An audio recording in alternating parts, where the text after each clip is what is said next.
Welcome back to another episode of the Extreme Lifestyle Living Podcast. I'm your Thursday host, Emma. On today's episode, I'm going to be talking about redefining success. And what I mean by that is ditching the scale and finding other ways to truly measure your progress. I get it. We all go through these periods in our life. I definitely have myself where you're so caught up in the number side of things. You're so caught up on what that number on the scale is telling you, and that really determines how you feel about your body, determines the actions you take from that, and then also in a way determines how you go about living your life day to day. A lot of times when women think about making progress in their fitness journey, their number one thing that they're thinking of is losing weight or dropping an X amount of pounds. Now, that can be a great goal for you to have, but this is where a lot of people tend to get unmotivated, feel disappointed in themselves, end up giving up, and just really not seeing the results that they want to see because they're chasing this number too much. Now, I've been there, especially at my heaviest. I think I was around like 150, maybe 152 pounds at one point in my life. And during that time, when I was starting to get back into my fitness journey and starting to really take going to the gym seriously and make it something that I was actually going to make a change in this time and for good, the main thing that I was focused on was weighing myself. I would weigh myself every morning. I would weigh myself at nighttime. I'd have it in my notes app, morning weight, evening weight, morning weight, evening weight, day in, day out, day in, day out. And this sometimes would lead me to feel discouraged. Sometimes I would wake up and I may have been feeling good that morning when I woke up. I had a lot of energy. I felt like I had a good sleep. I was just in a good headspace. But then the second I stepped on that scale, if I was heavier than what I was the night before or heavier than what I was the morning prior, that would directly affect my mood, my self-talk, and how I felt about myself going into the day. And think about this, like if that's one of the first things you're doing in the morning, like you wake up, you use the washroom, you brush your teeth, you hop on the scale, that's not a good way to start your day. That's one of the first things that's coming into your mind just after you've woken up from your hopefully 8+ hours of sleep.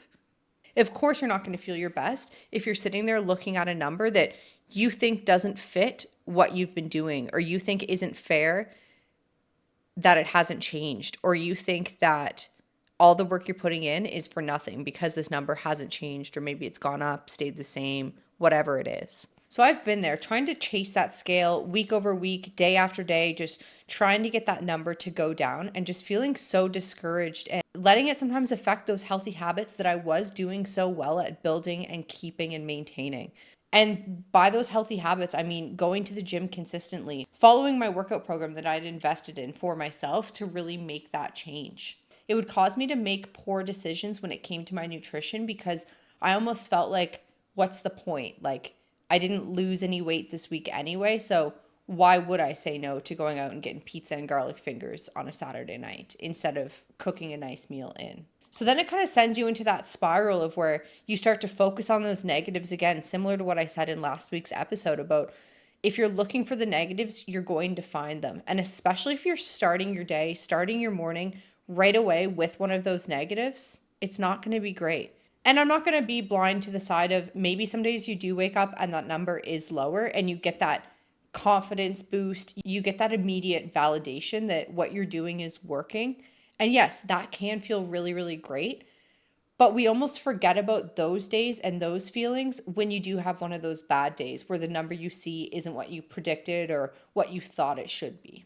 So many women that I work with currently have worked with in the past and even just talked to at the gym, online, and in my life struggle with this and struggle with it very heavily. Most times when women come to me and we start working together, one of their first things they ask is like, when am I going to start seeing the scale drop? Or when am I going to be able to lose 10 pounds? How soon do you think I'm going to be able to see these results?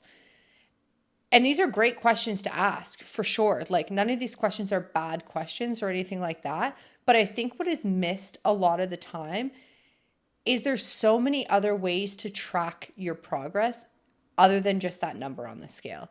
Because obviously the number on the scale will fluctuate, especially as women too. During certain times of your cycle, your weight is going to change. It's going to have an effect. So if you're just using that as the number to base your success off of, it's not accurate data. So why would you use it, right? So something I really try to implement with my clients right off the bat is sort of that mindset around the scale isn't everything. Now, one of the first ways we start tracking progress is during client check-ins. So these happen on a weekly basis, and it's my client's responsibility to upload their progress photos so we can see visually the changes that are being made, how your clothes are fitting that you're wearing in your progress photos, how things are tightening up, less bloating, things like that. That's a really great way to be able to see and actually pinpoint where we are seeing changes.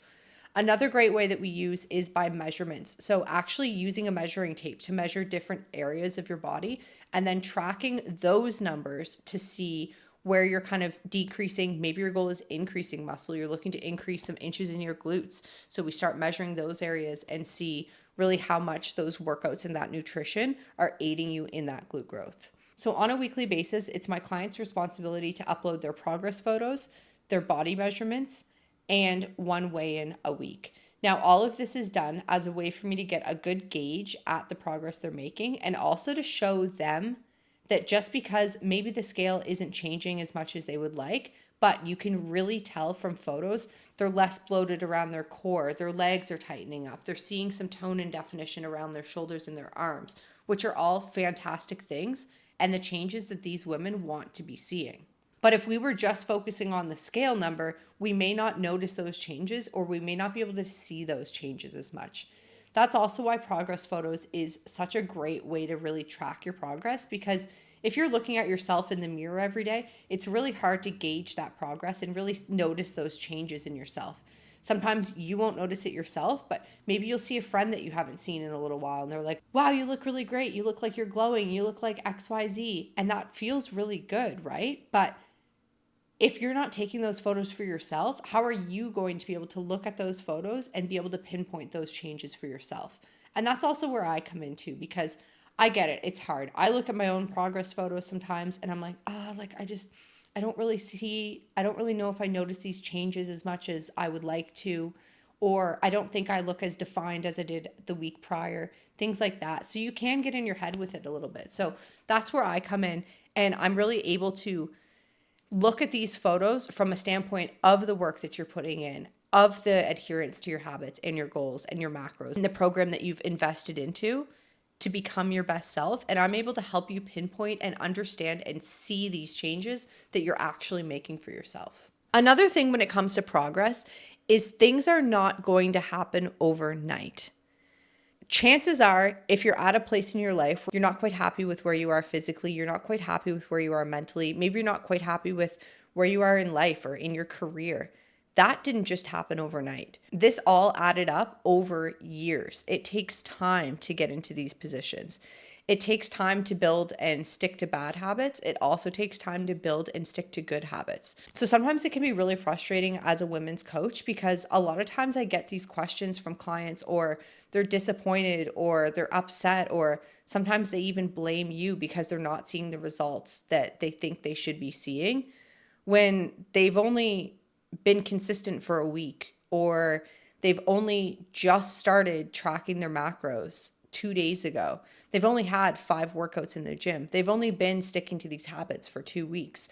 And then they get frustrated, upset, or sometimes blame you that they haven't seen these results quick enough, or when am I going to see these results, or can you tell me when I'm going to be able to see X progress by, things like that. And those are all good questions. Like, I understand the questions, but I think a lot of times we get too caught up in focusing so much on that goal and not really realizing and taking a step back, like, okay, I didn't get to this position in my life where maybe I'm a little bit overweight, maybe I'm not happy with where I am physically, where I am mentally in my career.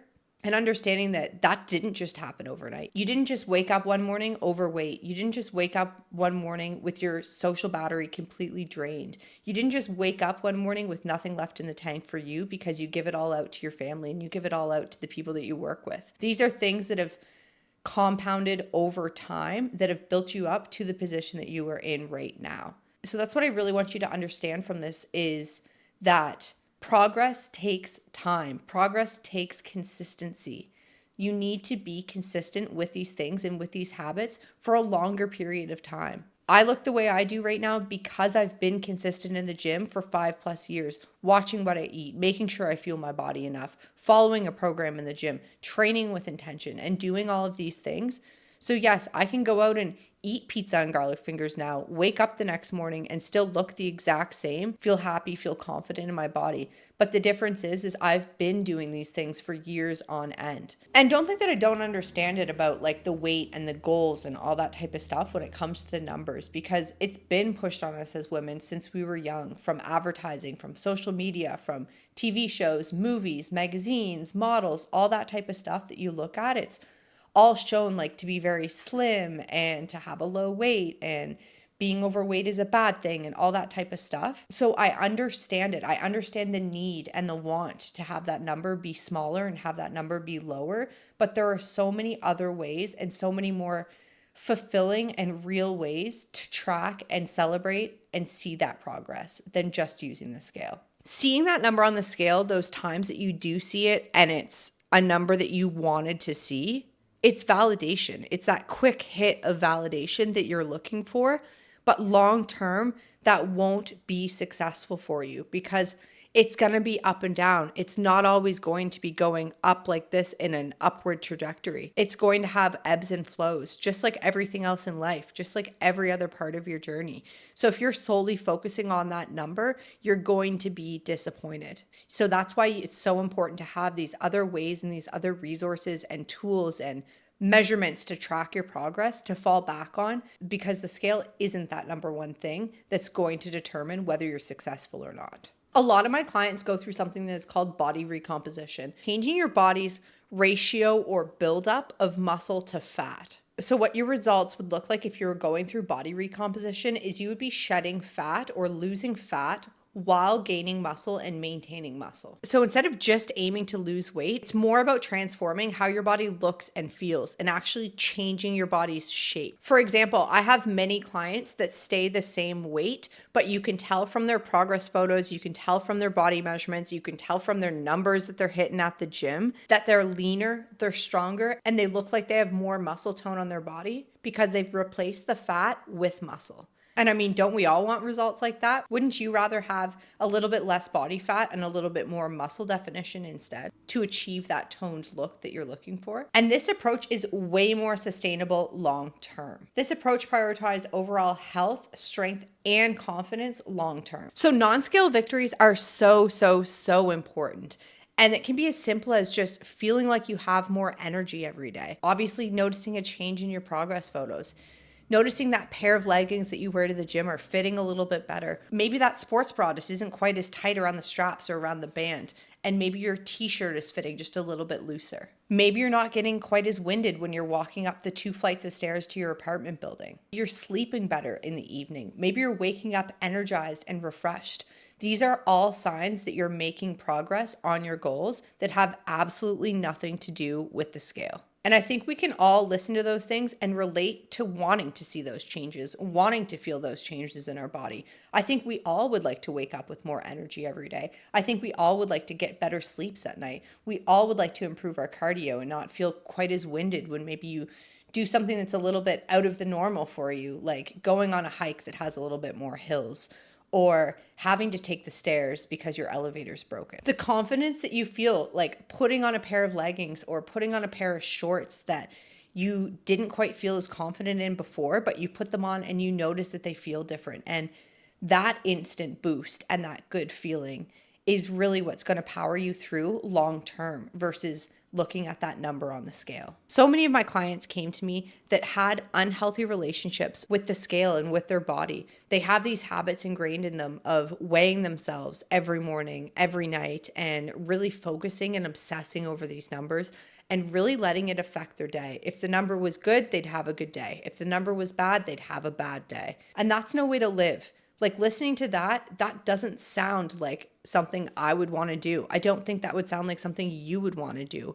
So why do we continue to do it to ourselves? So some tips that I have that have worked for me, that have worked for some of my clients in the past when it comes to ditching the scale. So if you're weighing yourself every day, my first thing to do would be to stop weighing yourself every day especially if that's really affecting you mentally, and drop it down to once a week. My next thing would be to set goals that focus on strength and focus on performance. Maybe it's you're setting a goal to lift a certain amount of weight or run a certain amount of kilometers, or maybe it's you want to get through your core workout without having to stop and take a break. Those are all other ways of measuring progress and measuring success that don't have to do with the scale. Take those progress photos. Taking progress photos is so crucial. So do them on a weekly basis. Do them at the same time, kind of that same sort of format as you would every week. First thing in the morning is what I always recommend. Take those progress photos and really use those to track your progress, but also take note of how you're feeling every day.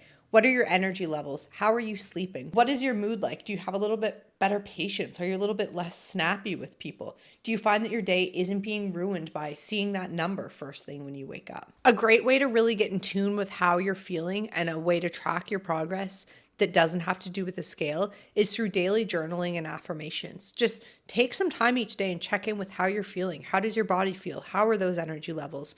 What is your mood like? All those types of things will really help you to track that progress without the scale. So if you're actually looking for results that are going to last a long time, instead of just a quick fix or that quick hit of validation, this is your way that you're going to be more successful. By focusing on how you feel, how your body feels, how your body is performing, how you're performing in the gym, how you're performing at work, how you're performing for your family, and how you're performing and showing up for yourself. And then also for how confident you become. I promise you that if you stop looking at the scale and using that as your number one way to measure your progress, you will notice your confidence skyrocket, because I know I did. When I started taking my workouts and everything more intentionally, and I stopped looking at the scale every morning and every night, and I really intentionally focused on making progress that had nothing to do with the scale and using different ways to track that progress I was making, that's when I really started to see the results I wanted, to feel the results I wanted, and really build that confidence that I can say has only increased throughout my journey. And you can do it too. There's nothing stopping you from doing the same thing. So stop letting the scale hold you back from making that real progress and those real results that are actually going to stick with you and make you feel your happiest, healthiest, most confident self. Thank you for tuning in and listening to another Thursday episode on the Extreme Lifestyle Living podcast. Be sure to check out Trey's Monday episodes. And I thank you again for listening or watching wherever you get your podcasts, or if you're watching on YouTube. I'll see you next Thursday. But you bet me in that corner and I'll let